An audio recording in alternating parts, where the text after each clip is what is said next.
Hi, you're watching Teen Kids News. I'm Lila. This entire season, we're celebrating our 20th year. Let's begin with our top story.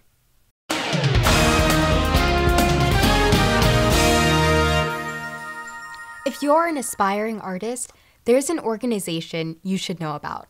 As Ava tells us, it's helped thousands of creative teens become even more creative. Founded in 1981, Young Arts holds an annual competition for the most accomplished teens in the areas of visual, literary, and performing arts. The competition is open to teens 15 to 18 years old. Every year, thousands compete for the top awards. And Kadir Paris from Miami, Florida, is one of them. He's joined by Lauren Snelling, the artistic director of Young Arts. Welcome. Hi. Thank you. Lauren, Young Arts sounds like an amazing organization. Tell us about it. Well, Young Arts works to identify the most accomplished young artists in literary, performing, and visual arts. And then we work with those artists to have classes, workshops, and opportunities to create lots of new work.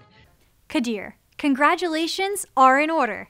Of more than 1,000 applicants, only 17 finalists, including you, were chosen. What was your reaction when you had learned you made the cut? I was just surprised, and I was very overwhelmed at the moment because to be able to be recognized by them was very honored and grateful. As a visual artist, you focus on space. Explain why.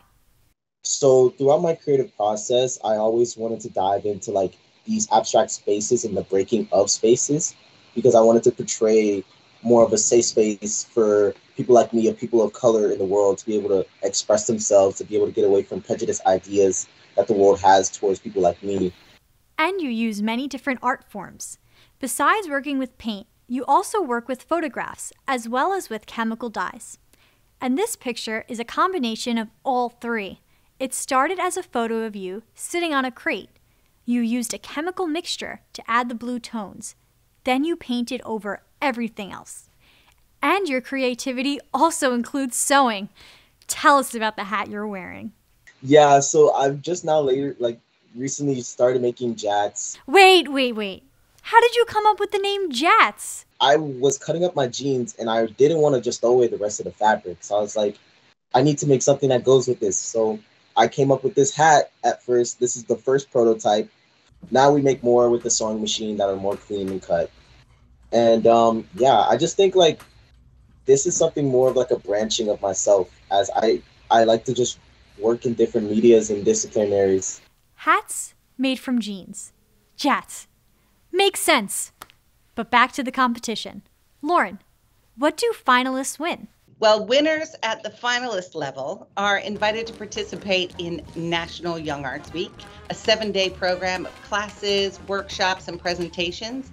And each finalist receives a cash award between $1,000 and $10,000. In addition to monetary awards, all winners receive a medallion, a lifetime of creative and professional development support, and access to Young Arts Post, Young Arts' private online portal for artists to connect and share their work and discover new opportunities.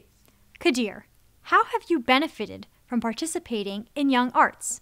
I'd say Young Arts has really opened a lot of doors for me. It just gives me more opportunities just to connect with people in different disciplines as well, and to be able to collaborate on different works as well. So I'm very grateful for that.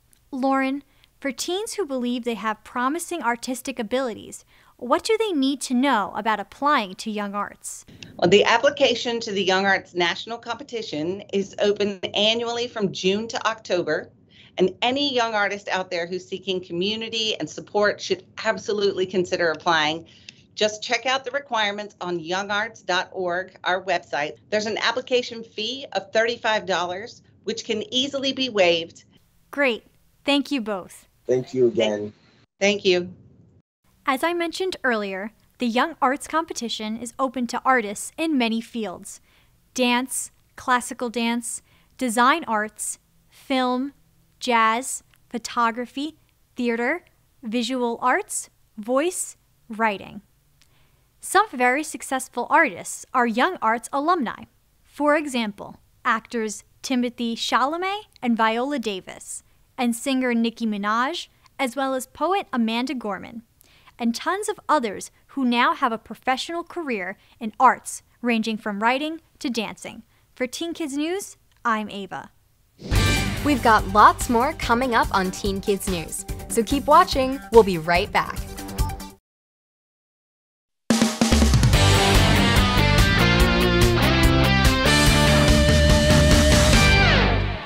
The National Mall in Washington, D.C. is the site of memorials honoring some of the most important people and events in our nation's history. One of these memorials is dedicated to the millions of Americans who served in the world's biggest war.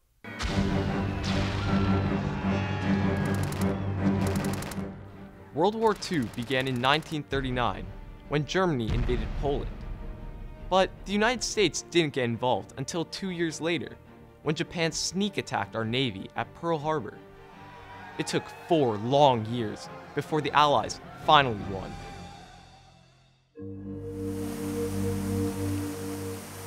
The National World War II Memorial is a tribute to the heroism of that time.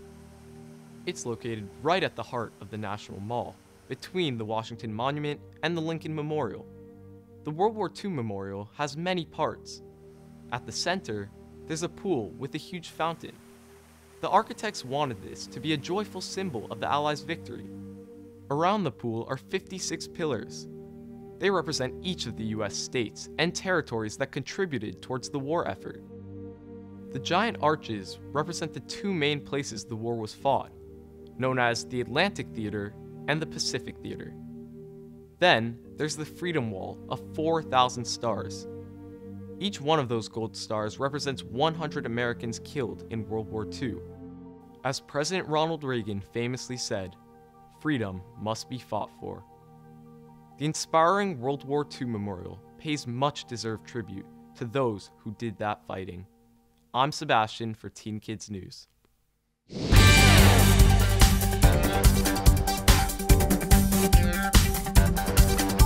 We have to take a quick break, but don't go away because Teen Kids News will be right back. Whether from drinking alcohol or using any type of drugs, driving under the influence is dangerous. And the National Road Safety Foundation wants you to remember that. My headspace been acting up lately. I'm so excited for this party tonight. It's gonna be crazy. I'm gonna get crazy. Yeah. Wait, who's gonna drive us home then? Definitely not me. I can drive. I won't drink. Perfect. I'm so glad we have a designated driver now. Yeah, that's Awesome. Be prepared. Prevent drunk driving. The NRSF produces lots of helpful videos. To see more of them and to find info on driving safely, be sure to like, follow, and subscribe to the National Road Safety Foundation. What's in the name? Jeans. They're the world's most popular style of pants. While clothes made from jean-like material had been around for centuries, 2 men in California are credited with creating the type of jeans we wear today. In the late 1800s, Jacob Davis saw that work pants worn by miners and farmers wore out quickly, especially at the pockets. So he approached Levi Strauss with the idea of adding rivets to protect the areas of stress. And that's what gave birth to Levi's jeans. Why they're not called Jacob's jeans or even Jacob's and Levi's jeans is not recorded. What is recorded is that the forerunners of modern jeans came from the city of Genoa in northeast Italy. From the word Genoa came the word jeans. With What's in the Name, I'm Veronique. When we return, we'll catch up with another member of our news team who used to do what I'm doing now. The celebration of our 20th anniversary continues when Teen Kids News returns. Don't go away. For weeks now, we've been telling you that this is a very important season for Teen Kids News. We've now been on the air for 20 years. Over that time, 9 teens have sat in this anchor chair. Let's meet one of them.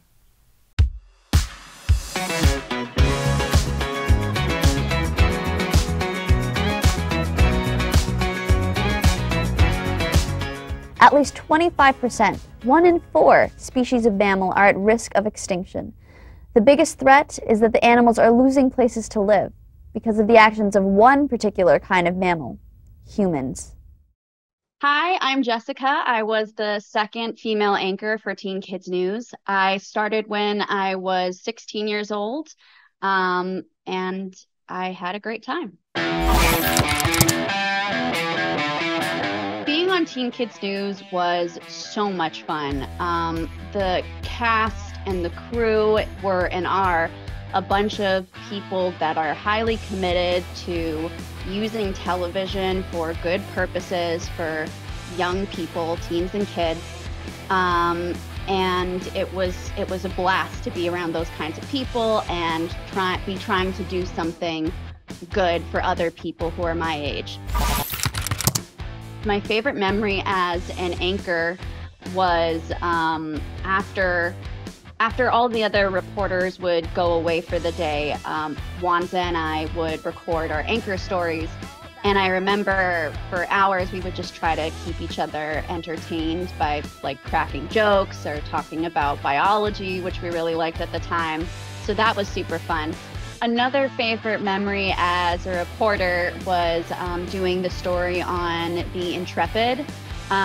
We went all over the ship and really got to know everyone that was working at the Intrepid Museum. I remember it was really fun because I got to kind of like play around with it a little bit. I remember singing "Row Your Boat" in one of the little ships on the actual ship. Row, row, row your boat gently down the 7 seas. And like pretending that we were in the movie Titanic or something. So it was really fun.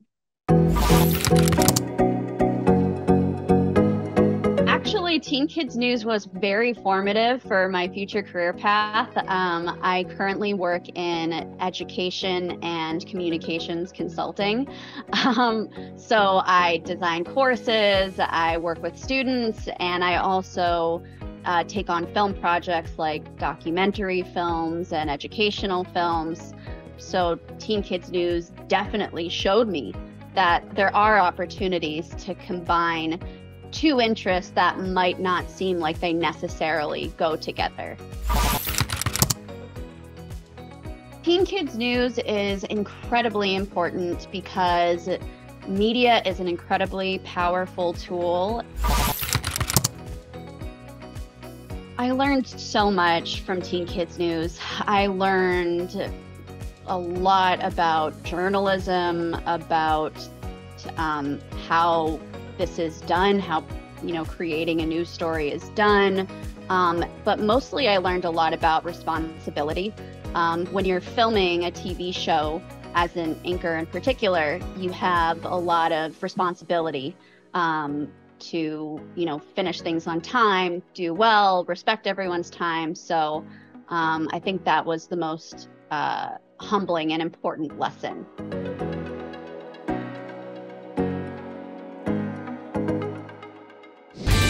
It's time for another short break, but we'll be right back with more Teen Kids News. So stay with us.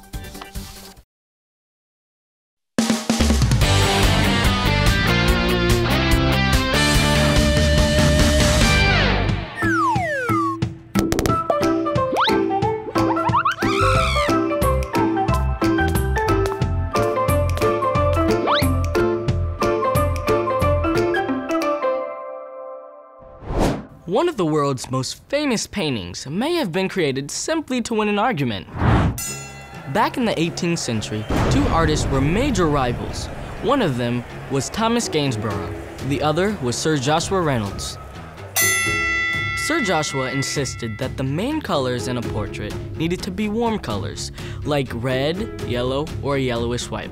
He went on to claim that green, gray, and especially blue could only be minor colors. Well, Gainsborough grabbed his easel, palette, and brushes and set out to prove Sir Joshua was a bit benighted. The result was this painting. Called The Blue Boy, it's considered one of the world's greatest paintings. Bet you that must have turned Sir Joshua's face red. With Art Smart, I'm William. Well, that wraps up our show for this week. but we'll be back with more Teen Kids News next week. See you then!